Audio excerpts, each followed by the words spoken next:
मैं सरिता राव, आप सभी का स्वागत है स्पेन 9 न्यूज के खास प्रोग्राम सकारात्मक खबर में। रोजाना हम सकारात्मक खबर में एक ऐसी कहानी के बारे में बताते हैं, कैसे किस्से के बारे में बताते हैं जो आपके और हमारी जिंदगी पर असर डाले, ताकि हमारी सोच बदले, हमारा नजरिया बदले, जिससे समाज बेहतर बने। तो आज जिसकी हम बात कर रहे हैं वो एक ऐसी इंडस्ट्री है जहां पर अश्लील की हदें पार कर दी गई हैं।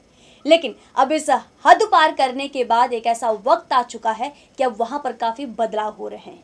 जिस इंडस्ट्री की बात करें वो भी ग्लैमरस इंडस्ट्री है, वो है भोजपुरी इंडस्ट्री, जहां पर अश्लील गाने, अश्लील फिल्में और अश्लील तरीके से हीरोइनों को पेश किया जाता है, चाहे वो गाने को लेकर के हो, चाहे वो एक्टिंग को लेकर के हो, या फिर पूरी फिल्म ही क्यों ना हो।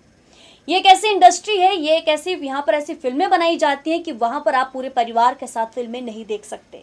लेकिन अब इस बदलते दौर में इस इंडस्ट्री में काफ़ी बड़े बड़े बदलाव आ रहे हैं और ये बदलाव देखने को भी मिल रहे हैं। जी हाँ, खेसारी लाल यादव की फिल्म संघर्ष ने ये बदलाव लाया है।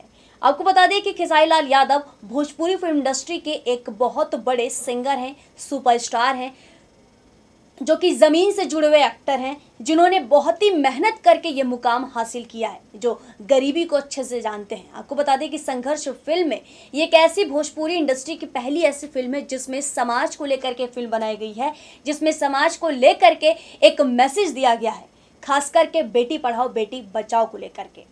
देश में जिस तरीके से महिलाओं को लेकर के रोज़ाना अपराध हो रहे हैं, महिलाओं के रोज बलात्कार, रेप, किडनैपिंग, तमाम तरीके के केस अगर देखा जाए तो एक घंटे में तकरीबन 60 महिलाओं के साथ भारत में बलात्कार होते हैं।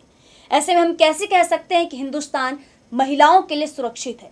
चाहे सरकारें आए, चाहे कैसे भी कानून बन जाए, लेकिन जो हमारे देश में हवस के पुजारी हैं वो महिलाओं को किसी भी कदर से नहीं छोड़ते। वो अपनी हवस के आगे बच्चियों को भी नहीं छोड़ते, महिलाओं को क्या छोड़ेंगे। आपको बता दें कि ऐसे में ये कहना बिल्कुल लाजमी है कि जब बेटी बचेंगी नहीं तो बेटी पढ़ेंगी कहाँ से। और जिन राज्यों में बेटी हैंगी उन राज्यों में पढ़ाने के लिए लोगों के पास उतना पैसा नहीं है, क्योंकि ना उनके पास पैसा है, ना उनके पास वो सोच और नज़रिया है कि उनकी बेटी पढ़ लिख करके डॉक्टर, इंजीनियर बनने, ताकि समाज का नाम रोशन करें। तो इन्हीं सब समाज की रूढ़िवादिता को लेकर के खेसारी लाल यादव ने अपनी फिल्म संघर्ष में एक मैसेज दिया है कि अपनी बेटियों को पढ़ाना चाहिए, बेटियों को बचाना चाहिए, क्योंकि समाज बेटी से है, क्योंकि जो पूरा लोकतंत्र है, हिंदुस्तान है, पृथ्वी की सृजन है, वो महिलाओं से ही है। इसीलिए महिलाओं को देवी का दर्जा दिया जाता है, किसी भी शुभ काम में महिलाओं को ही पूजा जाता है। लेकिन हमारे समाज में आजकल कुरीति ऐसी बन चुकी है कि महिलाओं के प्रति लोगों की सोच एकदम गंदी हो चुकी है। जिस तरीके से हम 21वीं सदी में जी रहे हैं, उस तरीके से जो लोगों की सोच वो और भी छोटी हो गई है। एक तरफ तो लोगों की सोच छोटी है, वहीं दूसरी तरफ लोग पर्दे पर ऐसी ऐसी चीज़ें दिखाते हैं कि जिससे लोगों की मानसिकता दिन ब दिन और ही खराब होती जा रही है। अगर हम बात करते हैं बॉलीवुड इंडस्ट्री की, भोजपुरी इंडस्ट्री की या फिर तमिल इंडस्ट्री की, हर एक इंडस्ट्री में महिलाओं को ही लेकर के आइटम सॉन्ग्स बनाए जाते हैं, जो कि एक तरीके से मनोरंजन के लिए तो ठीक है, लेकिन दूसरी तरीके से अगर देखा जाए तो लोगों की सोच पर वो काफ़ी असर डालता है, लोगों की सोच उससे नेगेटिव होती है। आखिर बार बार क्यों महिलाओं को ही दोषित किया ठहराया जाता है? आखिर बार बार क्यों ऐसे सीन्स में महिलाओं को ही लिया जाता है? क्या महिला एक खिलौना है, या फिर महिला की छवि ही ऐसी है, या फिर महिला को हम रेनबो कहें कि वो हर रंग में उसको तब्दील कर दिया जाता है? खासकर ज़्यादातर लोगों का ये कहना है कि महिलाएं खुद अपना रंग बदलती हैं, लेकिन आपको बता दें कि महिलाओं को मजबूर कर दिया जाता है बदलने में। लेकिन कुछ लोग ऐसे होते हैं जो जानबूझकर बदल देते हैं, और कुछ की मजबूरी होती है जो उनको बदलना अपने आप को पड़ जाता है। इन्हीं सब चीज़ों को लेकर के फिल्म संघर्ष में दिखाया गया कि कैसे एक जो बच्ची होती है वो पढ़ने के लिए समाज से लड़ती है और उसके पिता उसको पढ़ाने के लिए तमाम पुरजोर कोशिश करते हैं ताकि उनकी बेटी पढ़ लिख करके इस समाज में नाम रोशन कर सके। अगर देखा जाए तो बेटी बचाओ बेटी पढ़ाओ एक ऐसा नारा है जो घर घर लागू होना चाहिए।